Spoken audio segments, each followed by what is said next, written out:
life throws anything and everything at you. As soon as you start heading towards the things that you want to start to do, by God, you're going to get hit by resistance. But I think it's how we respond to when those things happen. And it's one of the things that I say, which is like, I think it's so vital that there are non-negotiables that we have to build in. And sometimes those non-negotiables that we have to build in, they don't have to be massive. Ladies and gentlemen, welcome to the Carganilla Online Variety Entertainment Podcast. Here's your host, Paul Carganilla. Hello and welcome to COVE, the podcast in which we aim to entertain and inspire you with a variety of elements and offerings, including music, storytelling, interviews, and so much more. The theme of this episode is finding balance in the craziness of life, and I am absolutely thrilled to reunite with a gentleman who is a mentor, co-host, and good friend of mine. This is a reunion of our former podcast entitled Your Creative Journey Podcast with Kevin Gregg and Paul Carganilla, which you can still find everywhere. I had the pleasure of being kind of the color commentator co-host of the podcast with our guest, Kevin Gregg, tonight. Kevin helps creatives in all lines of business to use their God-given talents. He's a producer, director, and writer with an extensive career in creative development. He's worked with major brands including Toyota, Fidelity, H&R Block, Toshiba, Yamaha, Cedar Fair Parks, and the Walt Disney Company. His ministry work has included teaching Catholic education for teenagers and helping struggling adults in Christ-based recovery programs. He's the host of the Kevin Gregg Show, which focuses on creative productivity, deepening faith, and learning about decentralized media and money through a Catholic Christian view. He's also the host of the I'd Rather Be a Buffalo podcast, in which, along with Doug Riggle, they help people navigate the storms of life. I'm thrilled to welcome him to the Carganilla Online Variety Entertainment Podcast for the first time. Ladies and gentlemen, please welcome Kevin Gregg. Hey, Paul Carganilla. Good to see you, buddy. It is so good to see your face and hear your voice. Reunited, and it feels so good. I might have Hey, to buddy. open or close the episode with that song. Who knows? 'Cause That's okay, man. Thank you so much, man. It is an honor to be back with you together, buddy. It's so great to be with you. And I warned you ahead of time. We torture all of our guests with this little icebreaker called Tell Us Everything We Could Possibly Know About You in 60 Seconds or Less. Okay. But before I do that, I want to let everybody know how we met, how we know each other. Yeah. I met Kevin while working at the Disneyland Resort. We first met on set of a industrial training video that we were improvisational actors for. Yeah. But we would later on go on to do several shows together in the park, and I was always just blown away by Kevin's talent, not just his talent, but his attitude toward the work and the way he carried himself, not only on stage, but backstage. And he really became a mentor to me, and I just loved watching how he was always creating. He was always doing something. On breaks behind the scene, he was working on things, and I could just see that there was a really strong creative fire that burned in him. And I really was honored to, be able to call this man a mentor for many, many years. We later went on to do a podcast together that started during COVID. We'll touch on that in just a second. But that's how I know Kevin, and I'm so blessed to have him on the show. And I'm going to get my timer ready because it is a challenge to see how quickly you think you can tell everybody everything they could possibly know about you. And here we go. 3, 2, 1. I was born and raised in Los Angeles to Irish immigrant parents. I'm a first-generation American. Was raised in the Fairfax district area. Went to Catholic school. Let's see, what are the fun things I did? I did not think that I was going to be an actor. I ended up falling into it by accidentally applying for it. ended up meeting my wife, who've been married to for 28 years. My beautiful wife, Kate. Met her up in Northern California, came back down here. I ended up working for the Walt Disney Company at Disneyland. Ended up working there as a performer. I was a professional actor for years. I've got three adult sons who I'm incredibly proud of. Made my living doing commercial work forever. Then I ended up transitioning into becoming a creative director and producer and writer. Fun facts. I am a member of the Disneyland Entertainment Hall of Fame. I once had the chance to direct Chewbacca for Good Morning America, which was pretty cool. I also got to play a bust from the Haunted Mansion for some live TV interview remotes, which is pretty darn cool. Let's see, what else? I am a Catholic. I am a recovering alcoholic. uh, I've battled cancer. I'm a co-author of a book, I'd Rather Be a Buffalo, that I've been working with my buddy Doug Riggle, and all of the other stuff that Paul said in the beginning of it. I'm one grateful, blessed mess. I think that's as much as I'll tell you. There you go. He clocks in at 137. Great Oh job. my gosh. Great job. Ah, terrible. That's impressive. No, most I'd say the average is about 2 or 3 minutes. Oh, So it's the worst. You're under God average. darn it. If I'd had a vision, man, I'll tell you what, I almost on my Fitbit, I almost thought, let me do this, and I didn't have enough time to time it. And I will tell you, if I had that, I would have gotten it. I would have gotten it. Darn it. No, I love it because we get to find out all the things that like are the highlights for in your own mind. I Sure. had when we did Jamie's episode, she was staring at the clock and she skipped over so many things because she was staring at the clock. So it's better when you're not, and you can just tell us Crazy. offer We everything got up. so listen, man, we have so much to cover. Whatever the heck you want to cover. The fact that you threw out that topic for me today, and by the way, it's such an honor to be here with Paul. I'll say this to the audiences here. I have been so impressed with this man for the last couple of decades, practically, that I've known him.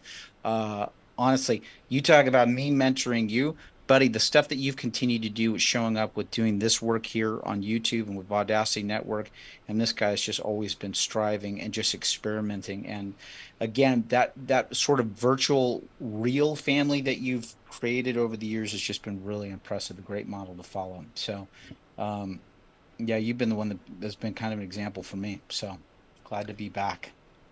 Well, thank you, and Sure.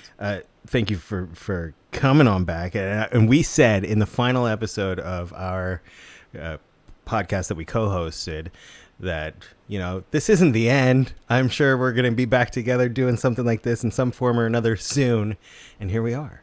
Yeah. And Well, and that was an interesting thing, right? For those people that don't know, when we did the Your Creative podcast, because Paul and I, obviously we'd worked in different capacities, right? With whether working on short film stuff, which we'd worked together, obviously working side by side as actors over the years. But that idea of Paul reaching out and was really kind of you tiptoeing into the podcasting world and say, let's do this. And it feels like that this is, again, part of an extension of that, right? Which was the fascinating thing about Your Creative Journey podcast was about reaching out and listening to people and talking about their creative process, but also the struggles and the challenges that they faced while doing it. That was always the interesting thing to me with our different guests that we had on, because for me, that was always one of those things, and still is to this day. What is the thing? It drives me crazy when I see that somebody has had something like, oh yeah, and then all of a sudden I got this major series and everything was fine. And I just want to go, how? But how? Like, how? Didn't you have hard days or times when you didn't get stuff, whatever? Because I feel like that's a lot of the stuff that we go through on the day to day. And especially when you're a creative or you're a regular person that wants to do creative stuff, it just feels like it can be so unattainable, or that there's some magic formula that you don't know how to crack, or it just looks like people must be just walking around with golden blessings on them or something, and that you just feel like you're the most unfortunate person in the world. And I think part of the process that we wanted to do is to just sort of demystify that. And then you had people like Krista King, who reached out to me and said that she had written like a book and had thanked us for doing that. It was just like going, great. That's exactly the purpose of doing that, right? To encourage people to go, if you've got that in you, you have it in you for a reason, and to act on that, and to bring it into the world. So Absolutely. And Krista, that he mentions, she was a guest of ours on the podcast, and she recently published her first novel, and we're going to have her on as a guest pretty soon here. But we started this podcast during COVID, and I've been hearing so many. So before starting this podcast, I listened to a lot of how to launch your podcasts and do's and don'ts and things to think about before you do, and heard that just so many people started their podcast or started their creative project or started whatever they're working on now during COVID because they had the time to do it. And I think that a lot of that has to do with balance, which we're going to talk about in just a few minutes. But the origin story of our podcast that we created together was in COVID, and I had always wanted to work with Kevin, and I thought that, I would love to talk with him about the creative process, and let's make it a podcast. And I reached out to him. I texted him one day. I was like, hey, could we do like a 3 to 4 episode series about the creative process? And Kevin said, yeah, as long as it's not longer than like 5 or 6, because that's as far as I'm going to go with it. And then we ended up doing 60. yeah, it was crazy. Yeah, it was sort of like a test thing, right? Because I've done a number of podcasts over the years, right? And it was just like, let's see if there's an audience for it. Let's see if there are people that like it. Let's see if there's people that respond to it.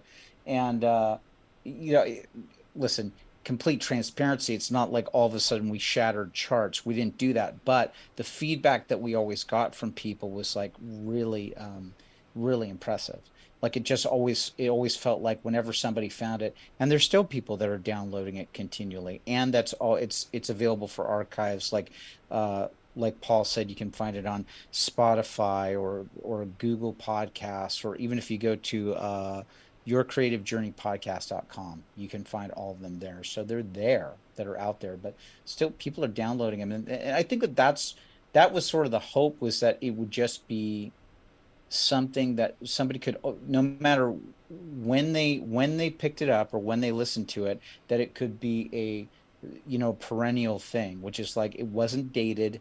It was something that anybody could listen to and just kind of go, oh yeah, I felt that, I've experienced that. And boy, my gosh, we had some amazing guests on that show, right? Yeah, we did. And what I loved about it was it wasn't just, actors or people trying to be writers or in the film industry. We had stagehands. We had novelists. We had Jeff Watts, who was a painter, man. That guy was outstanding, man. Mm-hmm. Holy smokes, And we always said it was the podcast to help you with finish or get through your creative work, whether you were a professional sleeper, dog food taster, snake milker, you professional push people on a train person, full time. Do you have this list for today? I did. I busted it out. I dusted it off for this moment.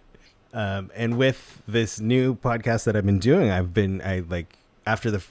after recording the first few, I thought, this feels a lot like the Your Creative Journey podcast, but I don't have Kevin with me, and we have like music and we do other creative things in it. But I just couldn't wait to get you back on. And also I haven't really spoken to you. We wrapped that last episode of the podcast in February 2022. It's been a year and a half.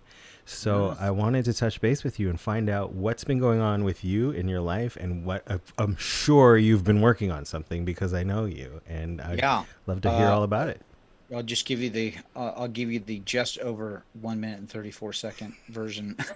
No, tell us all the stuff that's going on.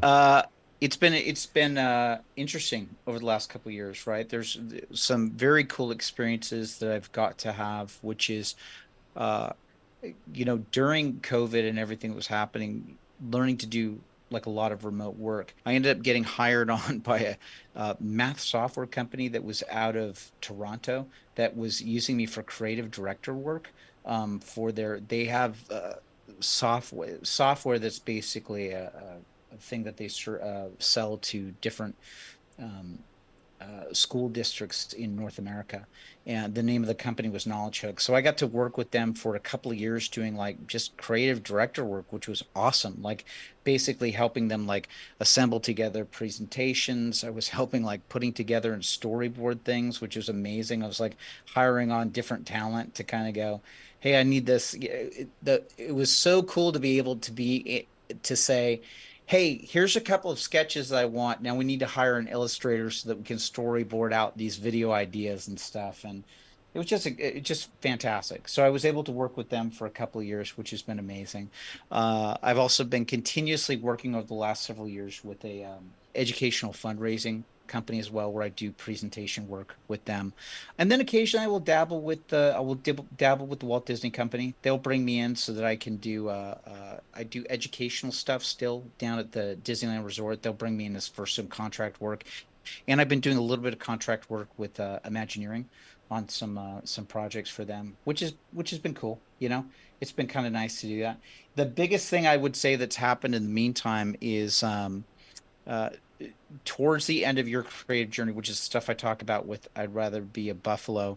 I was hired by my co-author Doug Riggle. It was basically a story about his life. At the age of 10, he discovered that he was adopted out of the blue and was like, "Oh gosh, you know, what is this?" And kind of a rather dysfunctional upbringing that he had. Um, you know, he ends up having it's part a conversion story for himself, because then when he ends up becoming when he was an adult, he was involved with the Red Cross with a major accident that happened down in a small town called Comfort, Texas, with a school bus for a church camp ending up getting wiped out by a flash flood and all this stuff.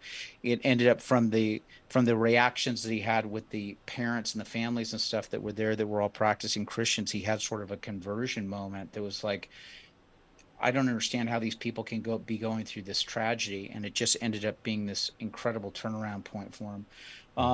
He ended up later in his life, he ended up discovering that he wanted to start helping out orphans and all this stuff. He ended up adopting a son as well. His son unfortunately ended up committing suicide at 21.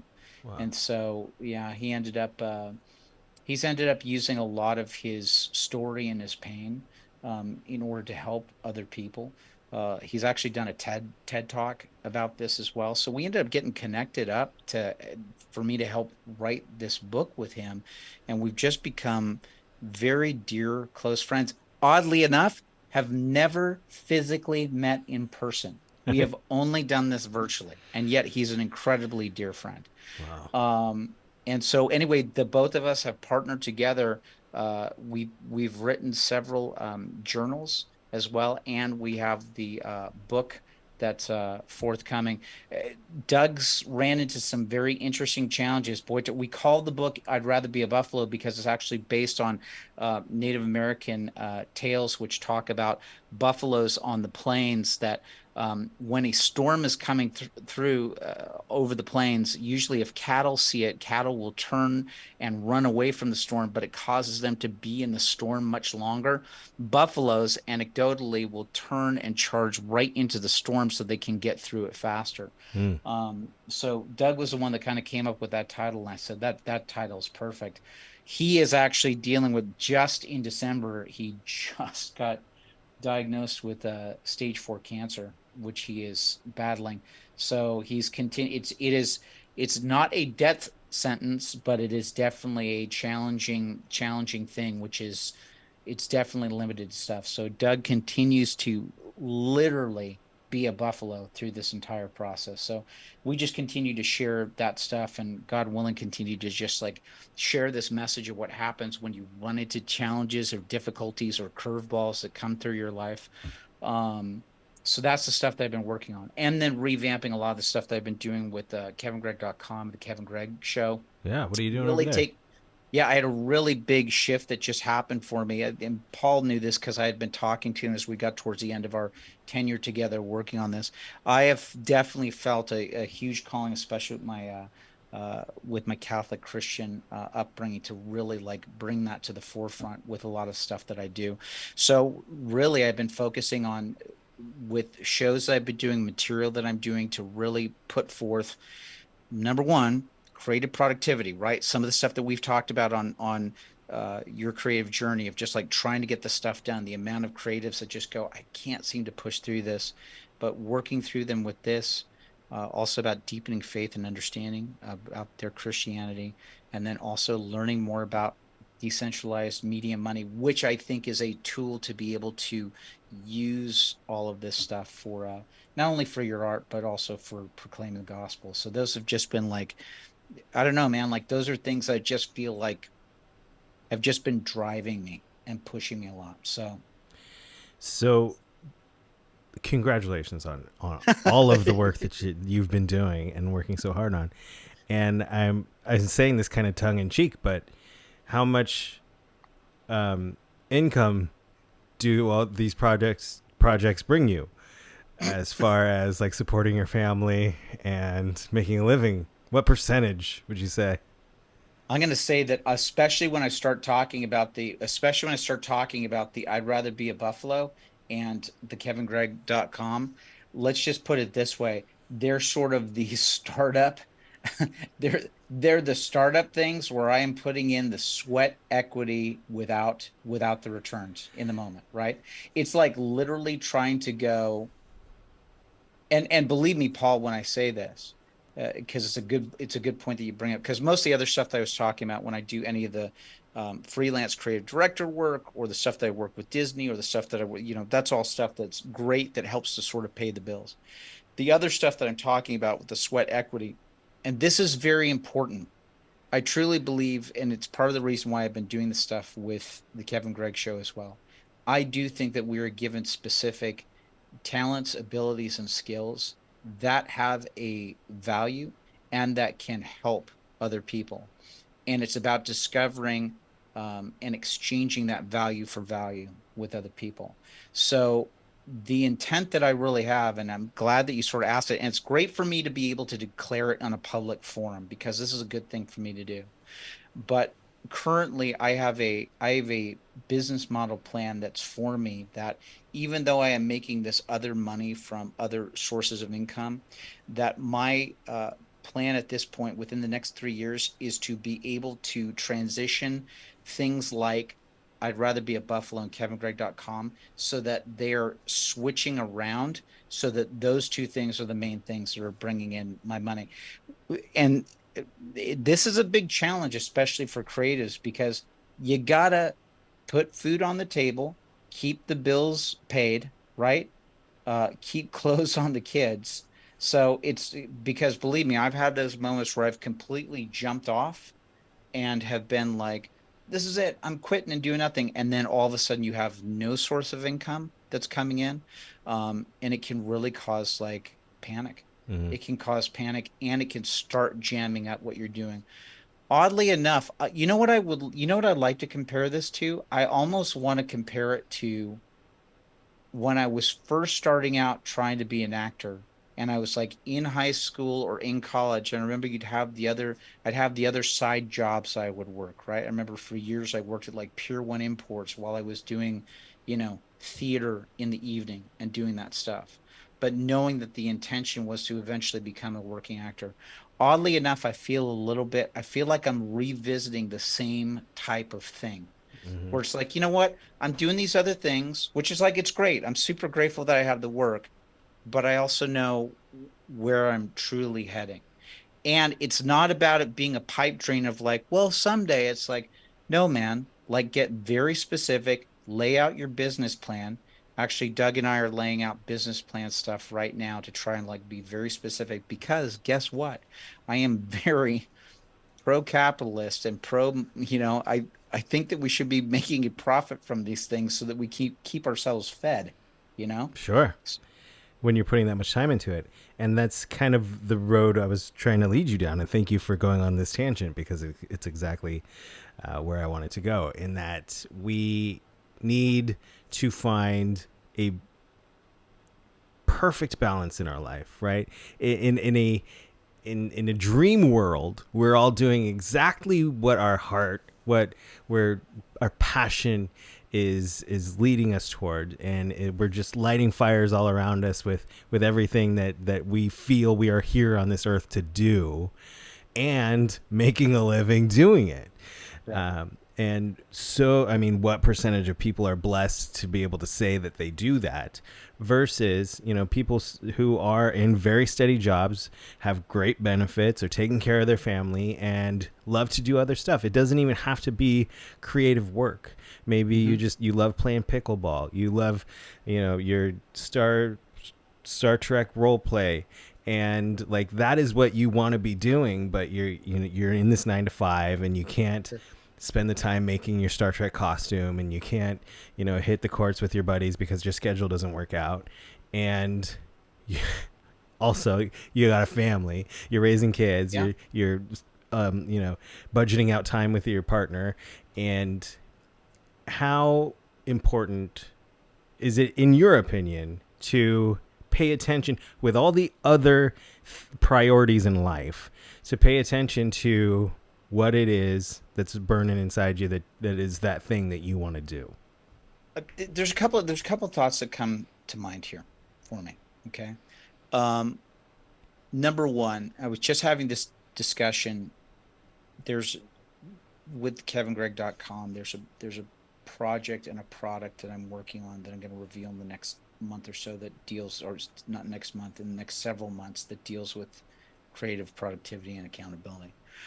And one of the discussions I was having with this friend of mine as I've been working on this is the creative mind wants this. We think that we want everything ideally and hermetically sealed, especially when it comes to trying to create our stuff, right? What we would like is to go, is there any way that I can just have this like vacuum where everything stops, Right. and I've just got this nice little space where I've got this nice 90 minutes every day and everybody leaves me alone, right? Mm-hmm. And then you have a thing with a kid gets a fever, or a dog gets sick, or you get an emergency phone call from somebody, right? And I do think that there's times where we have to, it's life also happens.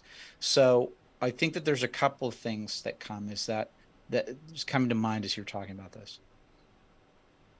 We have to learn to be flexible and adaptable in a way, and to realize, and there's literally like hierarchical priorities that do come in our life, right?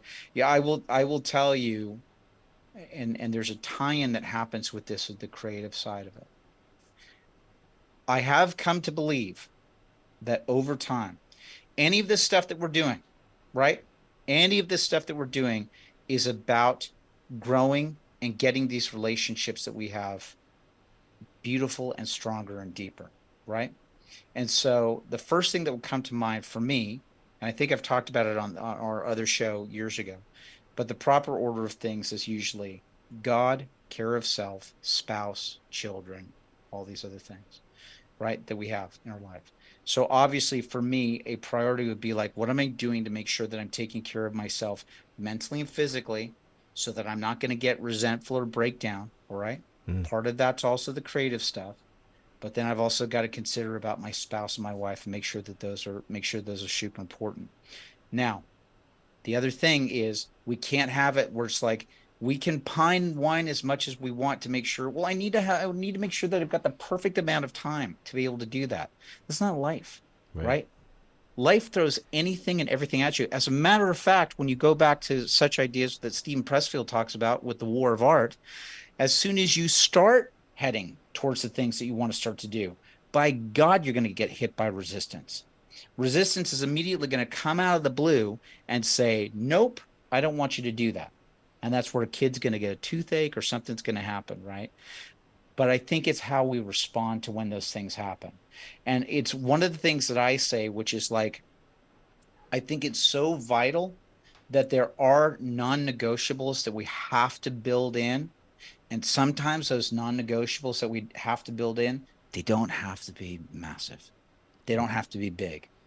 We just have to continue to build them in and just make sure that they are there, and that no matter what comes, doesn't matter, I'm still going to do this every day.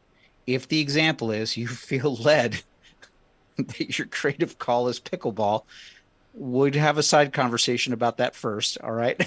No, I'm saying like it doesn't have to be creative was my point. Was like it just has if it's something that you love to do, that you want to be a Sure. part of your day and part of your week, part of your life. Yes.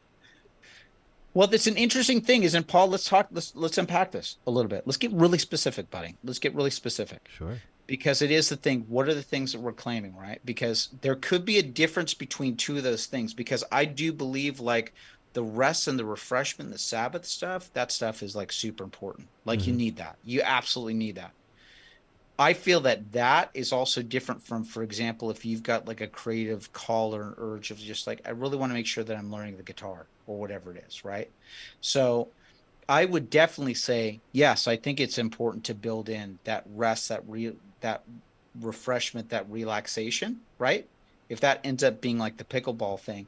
But you also have to be flexible with the fact to go, I may not be able to get a half hour, 45 minutes, or 2 hours of that, but what's the compromise that I can do? What's the compromise? What's the compromise that I can do? I love to listen to there's a conservative black socioeconomic commentator, Thomas Sowell. He's like in his 90s now, but he always talks about this idea of trade-offs, right? There's always something, and this also exists in the book Essentialism by Greg McKeown.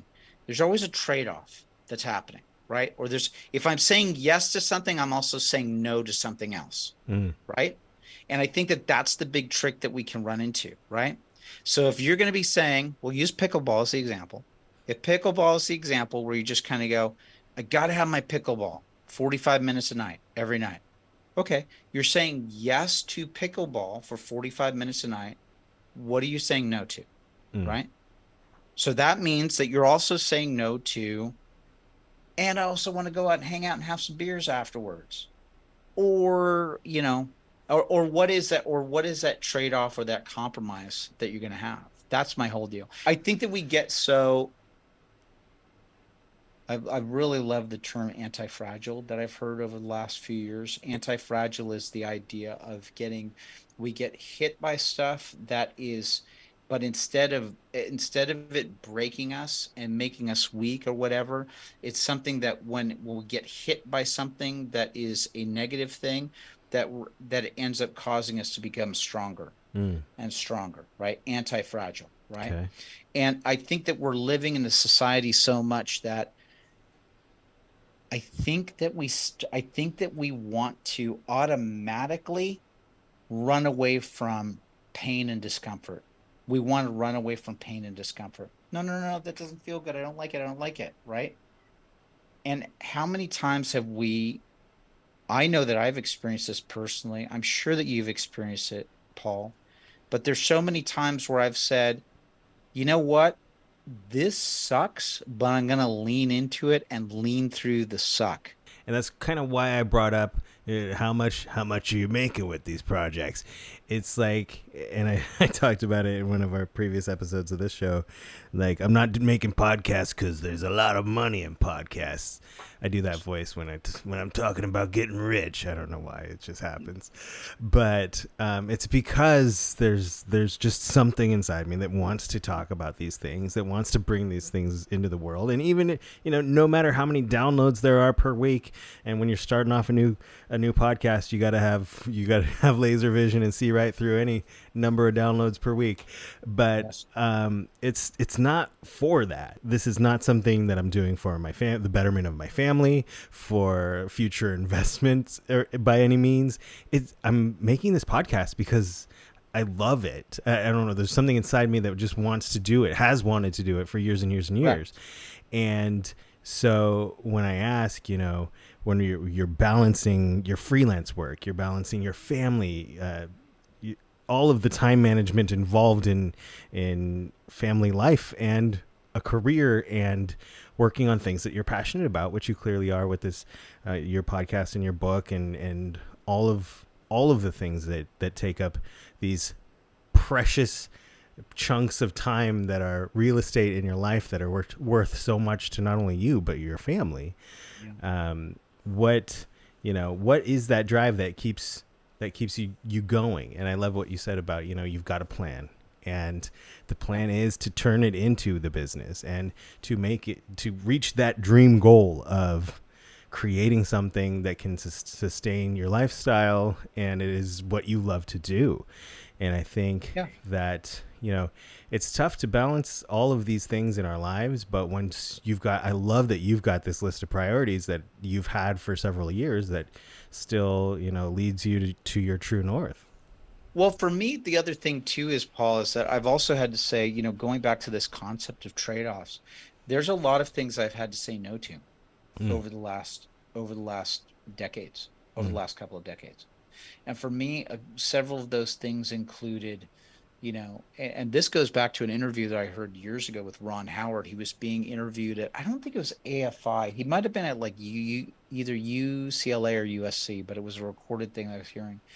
But he talked about when he was first really getting into directing and really starting to get more and more major projects, that he realized that there were certain things that were changing in his life. And some of the things that were changing for his life was he used to love going out to see live sports with his friends, like, oh, hey, let's go down to a basketball game, or let's go see a baseball game, whatever. And he used to do that while he also had his family. But as the directing started to come in, he started going, oh, yeah, I can't do that anymore. I have to, like, that part I have to say goodbye to. I remember exactly a moment when that happened for me. I've talked about this with my sons. I used to dig video games, used to really dig video games. And I remember the PlayStation games when they had like Resident Evil and all that. And my other son, Luke, he was playing with it. I remember and then we had Maddie come along as a baby. And I remember there was one morning where I was kind of playing part of the Resident Evil game on, I forget, it might have been one of the earlier PlayStations or whatever. And I remember I just had this moment where I went, I don't have the time to do this anymore. It was just that moment of just going, I can't log the time to do this, and I have to say goodbye to this right now, Yeah. And it was a little bit of just like, okay, I guess. Now, listen, I've also had that happen. I've had this happen to me recently as well. And it's hard because part of my character flaws, I want to make everybody like me. I want everybody to like me. I'm a chronic people pleaser. I don't want to let anybody down. Yeah, sure. Yeah, you bet, right? And there's been many times where I've stretched myself way too thin. Sure. At the expense of my relationship with Kate, helping out with my son Duncan that's here. And there's been many times where I've had to go, nope. I've had to like back off on a number of obligations and just kind of like really pare that stuff down. And with all of this that is everything that you are juggling right now in your life, Kevin Gregg, would you say that you feel balanced? I think that there's areas where I get it wrong. I'm going to tell you exactly where I get it wrong. I get it exactly wrong with rest, refreshment, and recreation. That's something that I feel like I'm continually trying to figure out. I have a hard time being still at times. I think that that's something that God is working with me on, to go, hey, we're going to work on this. We're going to work on this of, how can you stay still and stop trying to have control over how you want things to turn out? And also trying to find things where you can find a little fun. And also letting go of, let me get transparent with this too. I continually deal with challenges of envy and resentment. There's a lot of people that I look at and I just go, how's it so easy for them? Or why did they get that? Or how did that happen? Or I've done all this and why did they get that? And I feel like that's another area of my life that God is continually working on, and just going, you got to trust me. You got to trust that my plan for you is different. Can I just jump back for a second? Because Please. When you're talking about how, and I've always admired this about you, how important and how much importance you place on the stillness, on the Sabbath, on resting. And when you talked about it just a moment ago, I thought, how many people out there who are listening go, what's that? What is stillness in life? Like how, what is it he's talking about? What can you describe to us, anyone listening, what the importance of this stillness that you speak of is? I believe that our creator has designed us because he loves us and he wants us to get to know him. But we have so much stuff that's happening in our life that the only way that we can do that is by shutting off all of these outside things that want to grab our attention, all of this noise that happens in our lives. And we fill it with a lot of it, whether it's grabbing our phone, whether it's watching a video, whether it's watching something on TV, sometimes getting into conversations with people, but literally sitting in the moment of just going, I have to be quiet. And I say this not having done it very well and still trying to learn it. And the reason I feel that the reason I feel that it's important because I feel like in that stillness, and I've always described it as like left field, it's like left field thoughts. When we're in that moment and we're still, it's when we hear the voice of God. It's when we hear the voice of God and the direction that he wants us to go. You know, it's amazing. And I've said this several times on I'm a co-host of a mystery podcast on the onlines called the Magical Mystery Hour. And we've talked about metaphysical experiences, and I've talked about this several times of how I haven't meditated often in my life, but every time that I've had a profound experience just being still. I've received so many messages. I'm getting goosebumps thinking about each one of them now. And why I don't do this every day, why I don't make time to sit alone and be peaceful and quiet and still with myself and meditate every day and allow myself to receive just the opportunity to receive these messages blows my own mind. I have no idea why, considering my past experiences with it, but it is just such an important. I love that you value it so much, because I know that it is important, but for some reason I don't do it enough still. But I've also seen the other side of it too, where I've been continually like that hamster on the hamster wheel, Mm-hmm. and that I've dealt with the burnout and the exhaustion and the deep depression and all the other stuff that happens with it. So that's the reason why. That's the reason I've learned that I have to talk about non-negotiables, or trying to build these non-negotiables in, Mm-hmm. because I've also experienced what happens on the other end when I don't do it. The sadness, the anger, the frustration, the resentment, the envy, all the other stuff that starts to express itself in my life. And because I've had that happen just over and over and over and over again, um, it's just like, all right, back to the basics, back to the basics, back to the basics. Conversations we've had before are the little is the making time, the carving out time, and you had a whole. You could remind me of it now because it's been a while since I heard it. But you start with 2 minutes, you make it Yeah, 4. it's usually a 6 minute timer that I do. It's usually that. It's so simple.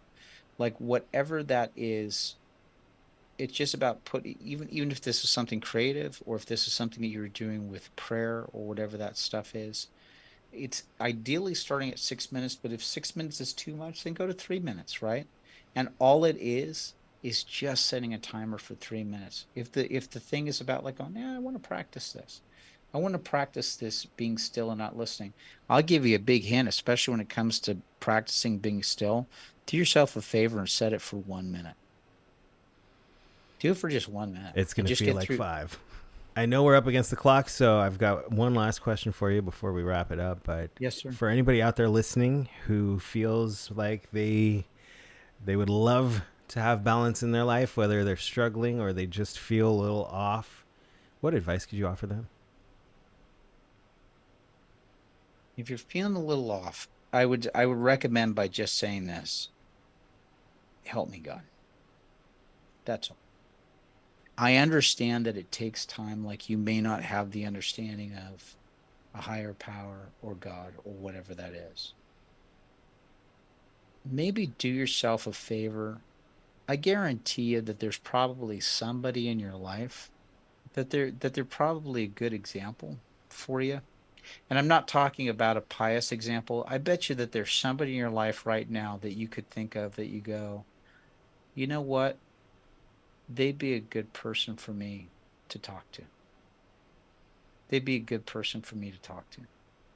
And to just call the person up or to get on a phone call or a Zoom call and just say, hey, I'm not looking for you to solve this. I just need to talk about this for a minute. And can you just give me 15 minutes of your time? That's all. And can I just tell you where I'm at and what I'm doing? I don't need you to fix me. I just need to make sure that I have a place to talk about this. And if that person is somebody who believes in God, ask him to pray for you. As a matter of fact, if you're listening to this right now and there's something that you like me to pray for or Paul to pray for, put in the comments. I'll pray for you. I literally have a book. That's called a prayer. It's literally my Kevin's prayer intention book that I have. Oh, awesome. I'll put it right in. I'll put in what your intention is. At the very least, I'll pray for you. And then at least you'll know that you have somebody else that's praying for you just for that help. That's all. I love it. You know? Love it. Can't wait to hear more. And if we want to hear more right now, where can we find you? Let's do it simple. Okay. We're here on YouTube.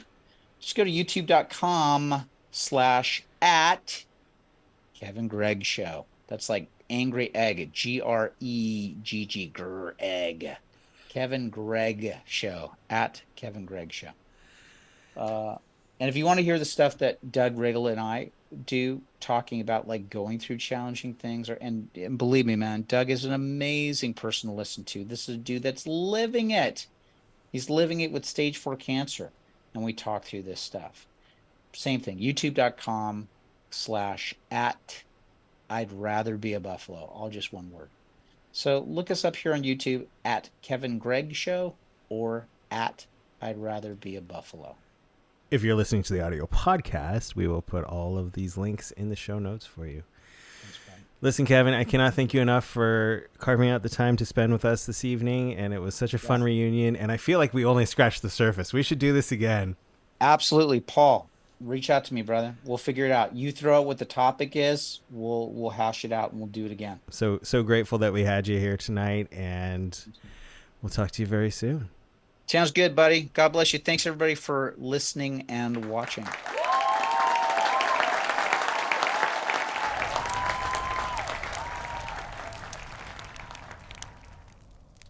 Always so fun to sit down and talk to Kevin. Appreciate you, buddy. Love you. And as I'm editing this, we're like 30 hours before the podcast is supposed to drop. Jamie's sitting in the room, my wife, and I asked her, I'd love to end the episode with some music. Can you think of a song that fits the tone or the theme of this episode? And she said, no, I mean, I really couldn't. I was like, no, the answer is no. However, I can write you one and I'll do it now. Bye. And I said, okay, I have to have this edited by the time I go to bed tonight. So like you have like literally a few hours to write and record a song. Yeah, I wasn't expecting that. But you know what? I work well under pressure. So I was like, okay, here we go. Did we have to write this right now? And you got something for us. We did it. Yes. So, I mean, this is the result of, 90 minutes of chaos. And I don't even think there's a bridge yet. So we're just going to lay down what we have in all its chaos. And it's just, you're going to have to listen to it the way it is. Everyone's creative journey is different. This is my journey. I love that for me. I love this. I love this journey for you. Thank you. Does it have a name? Working title, Space. Space, yes. Ladies and gentlemen, here's a brand new original Jamie Carganilla's tune. Like literally fresh paint. You could smell the fresh paint. Mm-hmm. Here is Space by Jamie Carganilla. Thank you.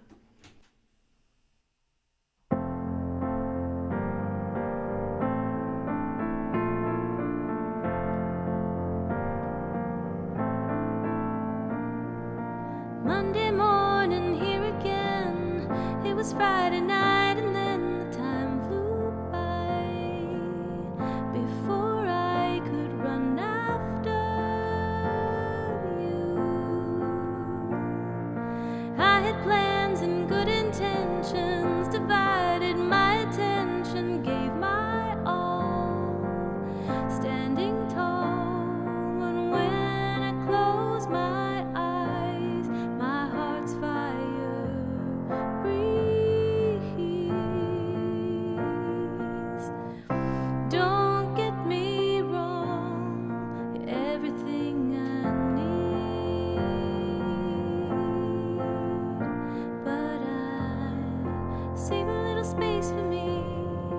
somewhere in the in-between. I'm not ignoring you, but sometimes I just gotta do what sets my soul alive.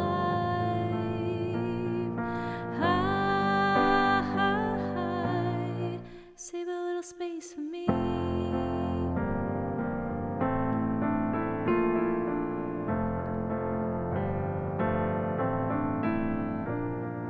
I'm everywhere all at once, balancing what's yours and mine at the same time. Here and now, but somehow far away from today. But when I close my eyes, my heart's fire breathes.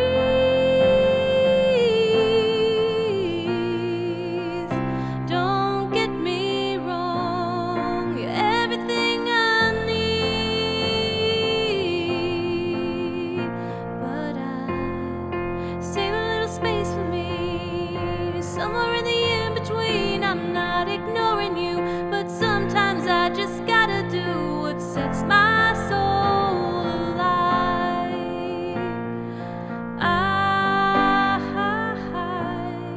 Save a little space for me.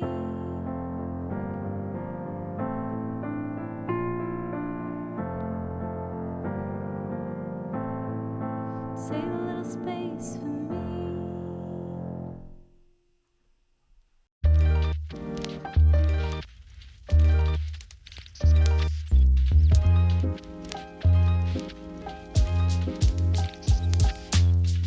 Links to Kevin's other projects are in the description of this episode. Be sure to find and follow him to keep up with his I'd Rather Be a Buffalo project with Doug Riggle and his newly purposed or newly focused Kevin Gregg Show on YouTube. As mentioned many times, this was a bit of a reunion or a throwback to our old show, the Your Creative Journey podcast. So if you enjoyed it, find that show on your favorite podcast platform and check out the entire catalog. Thank you so much for joining us in this episode of COVE. And I want to give a big thanks and shout out to R. Farron for their 5-star review on Apple Podcasts. If you haven't yet and you're able to, please leave a review. I'll say thanks on a future episode.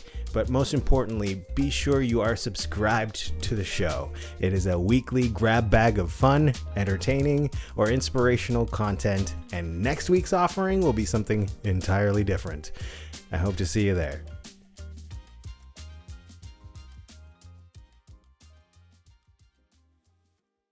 I put the coat on her.